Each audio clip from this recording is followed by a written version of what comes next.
Community Viewpoint.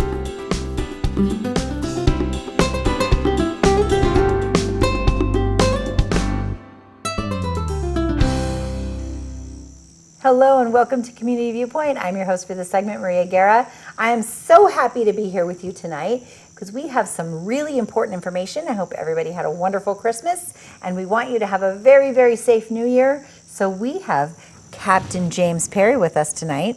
Hello, thank you so much for coming up. Hi, thanks for having me. And I wanted to have you guys on because New Year's is coming up like any day. I can't even believe it. We're going into a new decade. Right around the corner.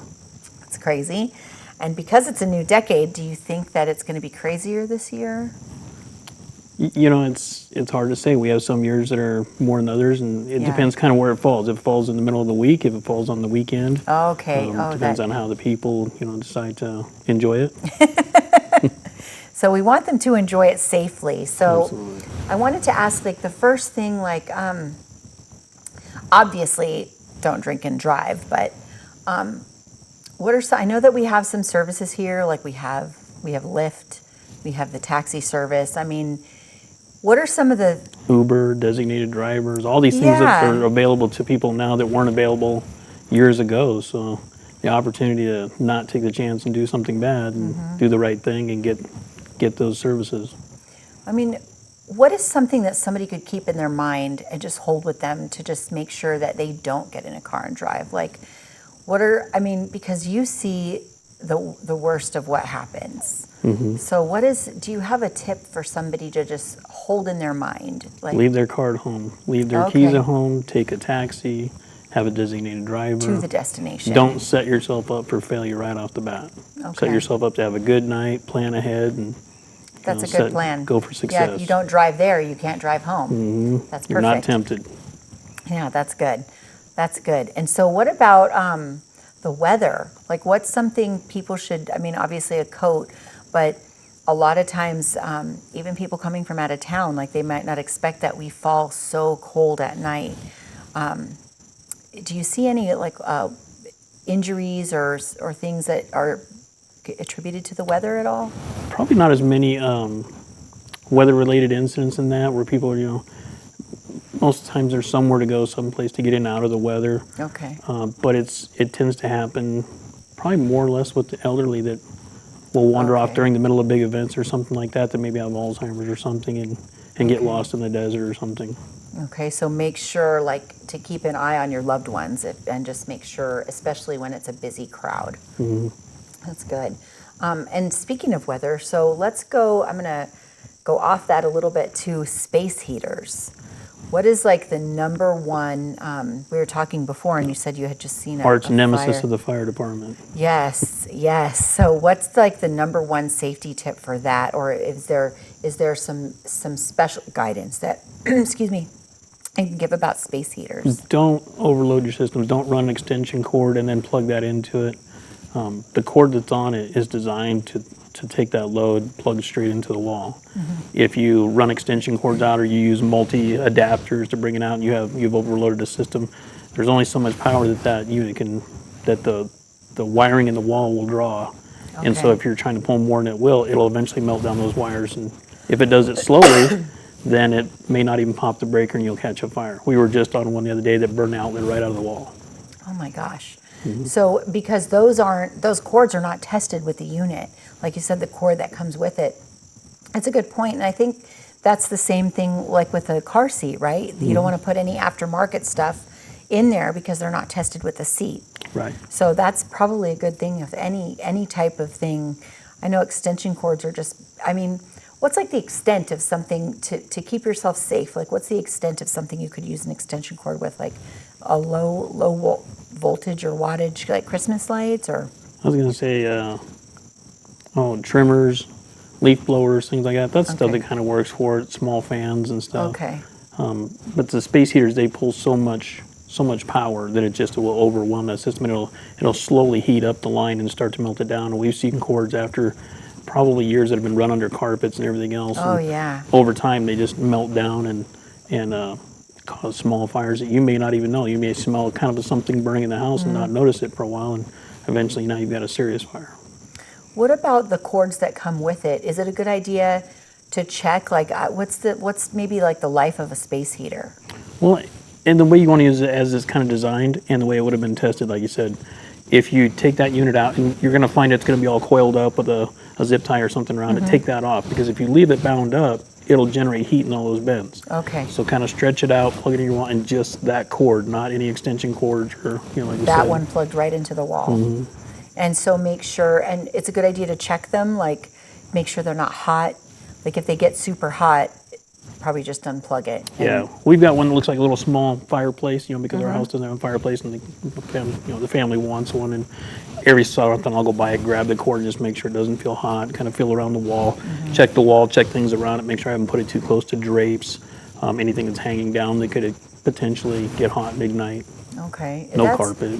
Is that a good idea to do with all the appliances? Because I know I had a computer. I mean, I still have the computer, but I had it plugged in and I checked it and the cord was very hot. So I unplugged it and my computer, it actually got really hot. So I took it to the computer store. They actually ordered me a new cord because they said that cord was defective. Go bad. And so is it a good idea to just kind of check all your cords? Absolutely. Absolutely. I mean, anytime, just try to make it a point when you walk by something, just like, hey, I wonder how that, grab the cord and check it.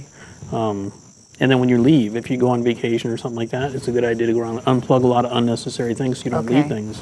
Because there have been recalls on different computers and laptops and things that have overcharged and burned the batteries up in the laptops and have started fires. I think there was one actually happened here several years ago that was on a desktop. Oh, geez. And what about small appliances that you don't think of, like toasters and... Another thing that draws a lot of power in a short amount of time. And those toaster ovens. Seems like those don't have a very... I mean, you probably shouldn't keep those for an extended amount of years. Well, and if there's a tray in the bottom for cleaning out all the excess, and if that doesn't get cleaned out pretty regular, you can actually ignite those materials that are in there. And those are in the kitchen, so those are near, they could be near a grocery bag or something. So, I mean, I think just all of us, I mean, we get so busy. I know myself, like, I'm a super busy person, and we all get busy, but it's a good idea maybe just even put on the calendar, like, every so often, just to make sure. And then how about, like, filters, like air filters? Is there ever a problem with those? Not so much as out here, because we have so much dust that blows around frequently and freely. A lot of times it'll just clog up. And so it's a good idea probably about every 3 months for people to go through and clean. And that's more probably of a health issue. It can cause problems, I'm sure, if you ask the air conditioning guys, that maybe it causes issues for the motors and that, and causes a lot of strain on those and the units and the ceilings and that. Not my expertise. You usually see the aftermath. the aftermath. So, I mean, that's what we want to prevent with everybody. So we want everybody to have a nice, safe New Year's, and also a nice, safe winter season. What's something else that might be a safety hazard that not just for New Year's, but for the winter season that somebody might look out for? Well, one of the things we find a lot of times, like when we go out to the schools and we do the fire prevention and a lot of that, we find out that a lot of homes don't practice communication. Talk to your kids about what happens in case of a fire emergency, what happens in case of a medical emergency, what happens in case of a lot of different things. And then maybe periodically go through your home and just kind of look at, is this safe? Are we still got a safe environment? Do we need to do some things here? Do we need to check our power cords? Have we plugged in too many? How's things going in our house? The locks are all safe. Do our kids know if we have an incident where to meet up or how to contact emergency services? That's a great point. Because I know a lot of times we'll do that at our workplace, but that's a great point. We don't think a lot of times to do that at home. We're so comfortable with, this is our environment. We know it. We know where we're going until you fill it full of smoke. Right. And then how about being prepared if something, like you said, knowing where to meet? Is there a certain set, how about fire extinguishers? Are those a good idea to have in homes? Absolutely. And you should, go through and check them regularly. Some of the manufacturers say, you should tip them up and down every so often to make sure they don't pack it at the bottom. Because I did see some that were on sale at Home Depot recently. They were just like home ones, and so I picked a couple up, but I didn't know if that's something like that every home should have, because I have never seen them actually in a home. I've never seen a If it's an a fire, ABC, that like a- kind of covers the general parts of anything you'd be dealing with in a home fire. Okay. So yeah, those were pretty good, good price and everything else. I mean, when they're a great price, grab them, Same thing with like smoke detectors. They're good for about 10 years. Then they should be Okay. replaced out. So when they get big sales on it, maybe, if your stuff's getting kind of close to it, go buy a handful of new smoke detectors and be ready to change them out. Okay. Is that, how many homes do you see that have gotten in some trouble, like, obviously like with fires, that the smoke detectors aren't current? Is that usually the We've case? been in a lot of home fires where the smoke detectors aren't going off. And you go check them and the batteries are gone, or they've Okay. failed to work because of malfunction or whatever. So I have a question on that. I know we just have a couple minutes, but sometimes smoke detectors are hooked right into the electricity of the home. What happens if the power goes out? Is it a good idea to have a secondary battery one? Or do they usually have I think mine have a battery backup, but I don't know if all of them do. So those that are wired into your home, they're all wired in together, and then they should have a battery backup within themselves. Okay, so those should be fine. And then, like I ideally, it's just probably because I work in the fire department, I have Right. several actually just battery operated all by themselves. Okay. They're not going to do what the other system will do, whereas if one goes off, it sets them all off to alert everybody in the house to get out. But Okay. as long as you have something that'll go off and warn you that there is something. Okay.